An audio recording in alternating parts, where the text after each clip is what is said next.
여러분 2021년도가 이제 며칠 안 남았습니다. 그 달력 보니까 한 2, 3일만 지나면 이 새로운 해가 시작되는데 연말 연시를 잘 마무리하시길 바랍니다. 잘 마무리하시고 유종의 미를 거두시고 새해를 더욱더 기쁜 마음으로 하나님의 은혜로 시작하실 수 있는 저와 여러분 되기를 주님의 이름으로 축복합니다. 자, 오늘 우리가 읽은 이 본문을 보면 다윗이라는 사람이 하나님과의 깊은 교제 가운데 온 천지 만물을 향한 시각 자체가 완전히 달라지는 것을 볼 수 있습니다. 자, 먼저 1절부터 3절 보니까 이 다윗이 하나님께서 지으신 하늘과 달과 별들을 보면서 그 위대하심을 찬양하고 있는데요. 하나님께서 지으신 온 땅이 너무 아름답고 온 천지 만물 가운데 하나님의 영광이 가득하다라고 노래하고 있습니다. 자, 계속해서 이 4절부터 9절 보니까 이번에는 다윗은 그 무엇보다 하나님께서 지으신 사람이야말로 그 존재 자체가 존귀한 존재라고 고백을 하는데요. 자, 사람이 도대체 무엇이간데 이렇듯 모든 들짐승들과 구분하시고 그들을 뛰어넘는 권세와 영광을 주신 거냐면서 하나님의 그 크신 사랑과 은혜를 마음껏 노래하고 있습니다. 자, 이렇듯요, 우리 안에 믿음이 자라나게 되면 단순히 이렇게 교회를 나와서 예배드리는 것을 넘어서 이 세상을 바라보는 이 관점 자체가 달라질 수밖에 없는데요. 자, 대자연을 바라보는 이 관점이 달라지고요. 하나님께서 지으신 천지 만물을 향한 관점이 완전히 달라질 수밖에 없다라고 우리에게 소개하고 있습니다. 자, 이런 점에서 제가 말씀을 준비하다가 과거에 함께 신앙생활하던 한 은퇴 목사님께서 해주신 이야기가 생각이 나는데요. 자, 이분은 젊었을 때에 주변을 돌아볼 여유 없이 그야말로 바쁜 인생을 살았다고 합니다. 자, 목사로서 섬기는 교회를 목회하랴, 아버지로서 이 자녀들을 양육하랴, 또 이분은 교수셔가지고 일주일에 한 번씩 학교를 가가지고 학생들을 양육해야 되는데 교수로서 학생들을 가르치랴, 그야말로 눈꽃을 새 없이 시간을 보냈다고 합니다. 자, 그렇다 보니 주변을 돌아볼 여유가 전혀 없고 그야말로 앞만 보고 달려가는 인생이었다고 합니다. 자, 그러니까 여러분 주변에 좀 성공한 사람들이 이런 얘기 많이 하죠. 자신은 그동안 주위를 돌아보지 않고 어디만 보고 갔다고요? 네, 그건 바쁘다는 얘기예요.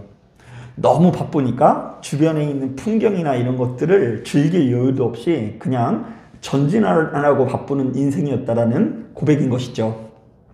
자, 그러다가 이제 시간이 흘러서 이제 그렇게 어렸던 자녀들이 다 커버렸대요. 이제 다 자녀들도 결혼을 하고요. 이제 섬기는 교회도 어느 정도 성장을 해서 이전에는 혼자서 설교를 다 했었는데 부목사님들이 다 알아서 교회를 이끌어 가니까 어느 정도 여유가 생기게 되었다고 합니다. 자, 그래서 한 30여 년 동안 똑같이 걸어가는 길이었는데 그전에는 앞만 보느라고 아름다운지 몰랐는데 자기 사택 주변이 너무 아름다운 거예요. 그래서 하루는 그곳에 올라가야겠다 생각이 들어서 사택 주변에 있는 이 산에 오르게 되는데요. 그게 그렇게 좋더랍니다. 자, 봄은 봄대로요. 새싹이 막 피어오르니까 이뻐요, 안 이뻐요?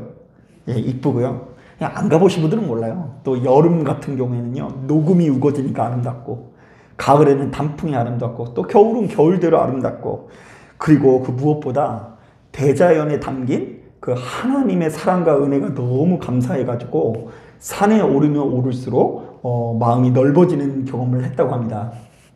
자, 그래서 이 목사님께서 이것이 너무나 가치 있고 행복한 일이라는 생각이 들어서 함께 교회를 섬기는 부목사님들을 일주일에 한 번씩 불러다가 함께 산을 올랐다고 합니다. 자, 왜요? 자신이 경험한 이 행복과 즐거움을 부목사님들에게도 전해주고 싶었던 것입니다. 자, 그런데 여기서 문제. 이 담임 목사님과 함께 산을 오르게 된 부목사님들은 그 산을 아름답게 보았을까요? 아니면 별로 좋지 못하게 보았을까요? 네? 어떻게 하셨어요? 별로? 그 부목사님들은 좋은지 모르더래요. 왜냐하면요, 일단 1차적으로 너무 불편한 담임 목사님과 함께 걸어가니까 별로 안 좋은 거예요. 뭐 직장 상사가 불러가지고 자네 산 좋아하나? 이래가지고 산에 오르면은요 누가 좋아해요? 그냥 좋아합니다 하면서도 그냥 속으로는 별로 안 좋죠. 자, 그리고 두 번째로는요, 자신이 지난날 너무 바쁘고 정신없게 인생을 살았던 것처럼, 자, 지금 부목사님들도 아이를 키우느라고 바빠요, 안 바빠요? 바쁜 거예요. 사모님들이 일주일 내내 기다리다가 쉬는 날 목사님이 조금 도와줘서 콧바람 쐬어주길 기다렸는데, 그날 따라서 그냥 산으로 오르락거리니까 오히려 가정생활에 더 지장이 가더랍니다. 자, 그래서 자신의 배려가 너무 부족했다는 것을 깨닫고 부목사님들을 산에 가자고 하는 것을 그만뒀다라는 이야기를 들은 적이 있어요. 자, 그런데 저는 어쨌든 이 이야기를 듣는데 어쨌든 그 담임 목사님의 내공이 상당하다라는 생각이 들었습니다. 자, 왜냐하면 우리가 믿음 생활을 하는 이 초창기에는요, 주로 머리로 하기가 십상이거든요. 자, 성경이라는 지식을 읽고 성경이라는 지식을 풀어서 성경이라는 지식을 설교하기가 십상입니다. 저 같은 경우도 항상 성경을 문자로 읽기가 십상인 거예요. 까만 것은 글씨고요, 하얀 것은 종이인지라. 이 하얀 종이에 적힌 글씨를 보면서 나의 머리가 커질 수 있는 신앙생활을 하게 된다는 것이죠. 자, 그러나 그 목사님께서는요, 이제 하나님의 말씀이 우리 안에 자리 잡아서 대자연을 바라보는 관점이, 인생들을 바라보는 관점이 완전히 달라지게 된 것입니다. 자, 이것이 신앙의 중심이 머리에서 가슴으로 옮겨졌다는 것인데요. 자, 우리가 하나님을 친밀히 교제할수록 바로 이런 역사가 나타나야 합니다. 한번 따라해 볼까요? 우리가 영접한 복음은 머리에서 가슴으로 내려와야 한다. 예. 우리가 영접한 복음은 머리로 읽는 것이 아니라 어디로 읽어야 된다고요? 가슴으로 읽어야 된다는 이야기입니다. 자, 그런데 그렇다고 해서 이것은 세상 사람들이 경험하는 감동과는 구분되어야 합니다. 사실 굳이 교회를 다니는 사람이 아니더라도 대자연의 풍경을 바라보면서 나름대로 큰 감동을 느끼곤 하지 않습니까? 너무나 웅장한 폭포수를 바라보다가 이 하늘에 쏟아질 듯한 별을 보다가 크게 감동을 느끼곤 합니다. 또한 맑은 공기를 마시면서 머리가 맑아지고 몸과 마음이 회복되어지는 것을 느끼고는 합니다. 하지만 우리가 대자연을 보면서 감동하는 것은 바로 그 가운데 흐르고 있는 전능자 하나님의 손길 때문입니다. 자, 그러니까 우리는 단순히 눈앞에 펼쳐진 엄청난 풍경과 경치에 감동하는 것이 아니라 그것을 만드신 주의 손가락을 헤아리면서 감동해야 된다는 것입니다. 자, 이 땅을 창조하신 하나님의 섭리와 손길을 헤아리면서 우리는 그것을 감동해야 될 줄로 믿습니다. 자, 오늘도 우리가 읽은 본문을 보니까 자, 다윗이 또 역시 비슷한 고백을 하고 있는데요. 자, 우리 다 같이 3절 말씀, 4절 말씀 같이 한번 읽어보겠습니다. 시편 8편 3절부터 4절 말씀 시작. 주의 손가락으로 만드신 주의 하늘과 주께서 베풀어 주신 달과 별들을 내가 보오니 사람이 무엇이기에 주께서 그를 생각하시며 인자가 무엇이기에 주께서 그를 돌보시나이까. 자, 그러니까 다윗은 단순히 눈앞에 있는 해와 달과 별을 본 것이 아니라 해와 달과 별들을 지으신 누구의 손길을 바라본 거예요? 하나님의 손길을 바라봅니다. 또한 우리 눈앞에 서 있는 무수히 많은 인생들의 모습을 바라본 것이 아니라 그들을 돌보시고 입히시는 하나님의 손길을 바라본 것입니다. 자, 그리고 바로 이러한 시야가 열리게 된 다윗이 그의 인생 가운데 바로 이렇듯 위대한 고백을 하게 됐어요. 한번 따라해 볼까요? 여호와 우리 주여, 주의 이름이 너무나 아름답습니다. 사랑하는 여러분, 여러분들의 눈이 뜨여서 우리 하나님의 이름이 아름다워지고 하나님의 창조하신 이 세상이 아름답게 보여지는 역사가 나타나시게 되시기를 주님의 이름으로 축복합니다. 저도 역시 주님과 매일같이 교제하는 가운데 바로 이러한 눈이 조금씩 뜨이는 것 같아서 감사할 때가 생겨나는 것 같습니다. 여전히 부족하지만 이 땅을 창조하신 하나님의 섭리와 은혜를 발견할수록 내 안에 주님을 경외하는 마음이 자라나는 것을 자주 느끼곤 합니다. 언젠가 그 옥구공원 꼭대기에 가서 아래를 내려보는데 그날따라 날씨가 얼마나 맑은지 그 시야거리가 굉장히 넓은 것입니다. 그래서 옥구공원 가봤더니 저쪽에는 끝없는 바다가 탁 펼쳐져 있고요. 그 반대편에는요, 뭐 굴뚝 연기가 막 나오는 공단이 있어요. 그리고 그 공단 맞은편에는 또 뭐가 있는 줄 아세요? 아파트들이 있습니다. 그래서 이거 아파트 사는 사람들 기관지가 많이 안 좋겠다 이런 생각도 들긴 드는데, 이 정왕둑이 참 특별한 것이요, 높은 곳에 올라가 보면 하나님께서 지으신 대자연과 사람이 일으켜 놓은 이 문명이 아주 절묘하게 조화를 이루고 있는 그림입니다. 뭐 이거 제가 만들어낸 얘기가 아니라 이 옥구공 꼭대기만 가보라도 정왕둑이 그렇게 보여요. 그래서 제가 그 하루는요, 그 광경을 보고 너무 감동해서 우리 하나님께 이런 이야기가 나오더라고요. 하나님, 그래도 참 인간이 대단하죠. 사람이 이렇게 많은 공단을 일구고 이렇게 높은 아파트들을 만들어냈습니다. 하나님이 이런 우리들을 볼 때 참 사람이 대단하고 대견하게 느껴지시죠? 이런 말이 나오더라고요. 그러니까 1차적으로 이 땅에 무수히 많은 들짐승들이 있으나 인간이 이렇듯 특별한 성취를 이루어내는 것이 일단 저에게 감동으로 느껴졌어요. 이 대단한 땅에 그 높은 건물을 지어내는 것 자체가 참 대단하게 느껴지는 거예요. 그리고 더 나아가 사람이 아무리 높다 한들 우리가 이룩한 이 모든 세계가 사실은 누가 창조하신 세상의 토대 위에 있어요? 하나님께서 창조하신 토대 위에 있는 것입니다. 그러면서 어떤 생각이 드냐면, 지금 옥구공 꼭대기에 올라가서 눈앞에 보여지는 풍경이 넓다 한들요, 결국 어디밖에 안 돼요? 정왕동밖에 안 돼요. 그런데 정왕동이 넓은데 우리나라가 얼마나 넓을까 이런 생각이 들고요. 우리나라도 우리 생각에는 엄청 넓은 것 같은데 지도상으로 보면 넓어요, 작아요? 작잖아요. 그럼 우리나라도 이렇게 넓은데 전 세계는 얼마나 넓고, 그리고 또 이제 많은 과학자들이 이야기하길요, 지구의 크기는 우주의 그 광활한 넓이에 비해서는 먼지와 같대요. 그러면 전 세계가 이렇게 넓은데 온 우주는 얼마나 넓을까 이런 생각이 들면서 순간적으로 내 자신이 너무 작고 초라하며 이 땅을 지으신 하나님께서 크고 위대한 분이라는 고백이 저절로 나오게 되더라고요.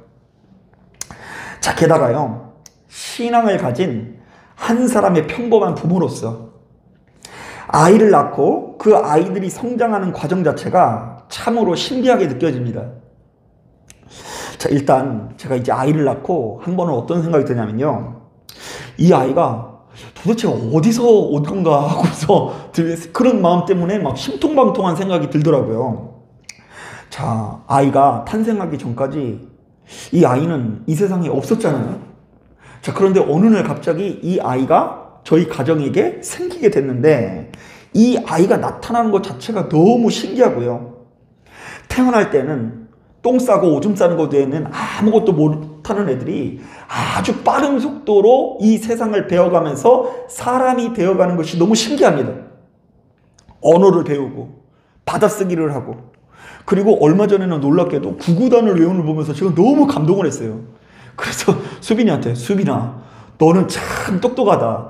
어떻게 구구단을 외울 수가 있니? 막 이렇게 얘기하니까 이거 다 외우는 거야 막 이렇게 얘기하는데도 저는 아직도 생각이 어디에 머물렀냐면, 이제 막 태어나서 요만큼밖에 안 되는 이 아이가 이렇게 자라서 구구단을 외운다는 것 자체가 너무 신기한 거예요. 그래서 이 아이들의 인생이 너무 소중하다는 생각이 들어서 제가 얼마 전에는 태성이 수빈이를 앉혀놓고 얘기했어요. 얘들아, 나중에 너희가 진짜 사랑하는 사람이랑 결혼해야 된다. 우리 인생에서 자기가 사랑하는 사람과 결혼하는 것만큼 큰 행복은 없는 거야. 가난하더라도 행복함을 누리기 위해서는 사랑하는 사람을 만나야 된다 이렇게 얘기했더니 사모님이 뭐 벌써부터 그런 얘기를 하고 있다고, 중학생도 안 된 애들한테 무슨 시집장가 갈 생각부터 하냐고 이렇게 이야기하면서 이렇게 얘기하는데, 뭐 제 눈에는 거기까지 보이는 거예요. 어쨌든 저는 자녀를 양육하면서 혹은 목회를 하면서 하나님께서 우리 인생들을 지으시고 각 시기에 맞는 아름다움을 주셨다는 것을 확신하게 되었습니다. 자, 전도서 3장에도 이런 말씀이 있죠. 범사에 기한이 있고 천하 만사가 다 때가 있나니. 한번 따라해 볼까요? 날 때가 있고 죽을 때가 있으며 헐 때가 있고 세울 때가 있으며 슬퍼할 때가 있고 춤출 때가 있고 전쟁할 때가 있고 평화할 때가 있느니라. 여러분, 우리는 이런 얘기를 들으면 날 때는 기쁜 때이고 죽은 때는 죽은 때는 슬픈 때인 것 같죠. 또 세울 때는 기쁜 일이고 헐 때는 슬픈 일인 것처럼 느껴지지 않습니까? 자, 그런데 그 뒤에 보면 이런 말씀이 있어요. 하나님이 모든 것을 지으시되 때를 따라 아름답게 하셨고 또 사람들에게는 영원을 사모하는 마음을 주셨느니라. 그러나 하나님이 하시는 일의 시종을 사람으로 측량할 수 없게 하셨도다. 사람들이 사는 동안에 기뻐하며 선을 행하는 것보다 더 나은 것이 없는 줄을 내가 알았고 사람마다 먹고 마시는 것과 수고함으로 낙을 누리는 그것이 하나님의 선물인 줄도 또한 알았도다. 자, 이게 무슨 말입니까? 자, 그저 우리에게 주어진 오늘 이 하루를 살면서 먹고 살기 위해서 우리는 그야말로 땀을 흘리고 있는데, 사실은 우리 인생의 모든 순간이 하나님께서 주시는 은혜의 선물이라는 이야기입니다. 여러분, 이 시대를 살아가는 우리 모두의 인생은 그 모습 그 자체를 초월해서 이미 찬란하고 아름다운 인생인 줄로 믿습니다. 젊은이는 젊은이대로의 아름다움을 누리고 있고 노인들은 또 노인들의 아름다움을 이미 누리고 있는 줄로 믿습니다.